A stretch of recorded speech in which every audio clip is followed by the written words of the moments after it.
ஒரு நிமிடம் ஒரு மருத்துவம். இந்த குழந்தையின்மை பிரச்சனைக்கு நம்ம கிட்ட நிறைய கப்பல்ஸ் ட்ரீட்மெண்ட்க்கு வராங்க.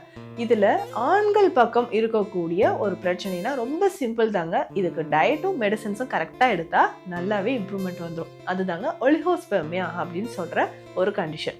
அதாவது உயிரணுக்கள் எண்ணிக்கை ரொம்ப குறைவாக இருக்கக்கூடிய ஒரு நிலை. இது இன்க்ரீஸ் ஆகுமா? எவ்வளவு நாள்ல இன்க்ரீஸ் ஆகும்? எனக்கு எந்த அளவுக்கு ரிசல்ட் தெரியும்? ஏன்னா ஒவ்வொருத்தருக்கும் இருக்கக்கூடிய ஏஜை பொறுத்து இது ரிசல்ட் நல்லாவே தெரியுங்க. ஒருவேளை உங்களுக்கு சுகர் லெவல் அதிகமா இருக்கு, இல்ல ஹார்மோன் இம்பேலன்ஸ் இருக்கு அப்படின்னா அதற்கு ஏற்ற சிகிச்சைகள் எடுக்கும்போது உங்களுக்கு நல்லாவே இம்ப்ரூவ்மெண்ட் வரும். ஸோ நாங்கள் கொடுக்குற மெடிசன்ஸோட உணவு முறையில் இதெல்லாம் சேர்த்து சாப்பிடுங்க. கொஞ்சம் கொஞ்சமாக உங்களுக்கு உயிரணுக்கள் எண்ணிக்கை அதிகரிக்கும். முதல்ல கீரை வகைகள்ங்க. இந்த கீரை வகைகள் அப்படின்னு சொல்லும்போது இந்த செம்முள்ளி கீரை அப்படின்றத நீங்க சேர்த்துக்கோங்க. ஏன்னா உடல் உஷ்ணத்தை தணிச்சு ஆண்களோட உயிரணுக்கள் எண்ணிக்கையை அதிகரிக்குது. அடுத்து முக்கியமானது சிறுகீரை, தூதுவளை, கீழாநெல்லி. இது எல்லாமே ஆண்களுக்கு உயிரணுக்கள் எண்ணிக்கையை அதிகரிக்கக்கூடியது. டெய்லி காலையில என்ன பண்ணுன்னா பாதாம் பீசின்ங்க. ஒரு அரை ஸ்பூன் அளவுக்கு பாதாம் பீசின் எடுத்து ஒரு கிளாஸ் தேங்காய் பால்ல கலந்து குடிச்சுக்கிட்டே வரணும்.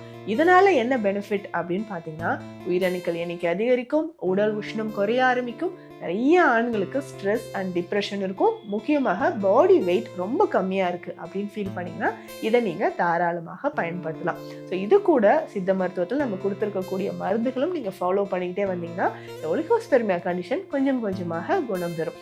இந்த மாதிரி பயனுள்ள மருத்துவ தகவல்களுக்கு நம்ம பேஜை ஃபாலோ பண்ணுங்க. நன்றி.